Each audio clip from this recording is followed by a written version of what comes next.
Yes, Madam Chair. Hindi ko rin maintindihan ang ugali ni Senator Risa Ontiveros, and I do not appreciate, ano yung sinabi niya? I do not appreciate this kind of behavior and attitude. Madam Chair, noong 2016, tumatakbo si Senator Risa Ontiveros na senator, nakailang talo na siya. So, Dalawa, Madam Chair. okay, dalawa. Natatakot siya sa pangatlong talo niya, kaya pumunta siya sa Davao. Humingi siya ng tulong. Tinulungan siya ng isang kagawad ng Davao na ngayon hindi na siya sinusuportahan. Humingi siya ng tulong sa akin, thinking na hindi mananalo si President Rodrigo Duterte.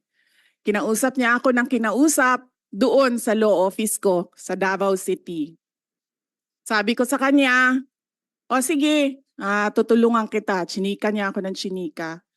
Tapos umalis siya. Siyempre, hindi naman siya tumutulong kay Pangulong Duterte, hindi din totoo yung sinabi ko na tutulungan kita. Tinext niya ako. Pwede ba akong mag-follow up sa hinihingi kong tulong sa boto dyan sa Davao City? So sabi ko sa kanya, okay, sige.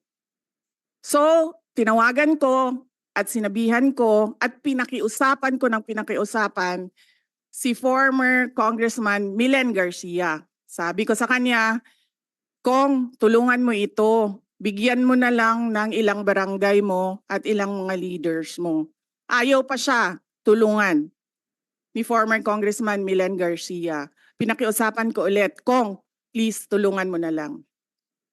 Nanalo na siya at nung nanalo siya, anong ginawa niya? Siya ang pinakaunang umatake kay President Rodrigo Duterte. Anong tawag sa ugaling ganito?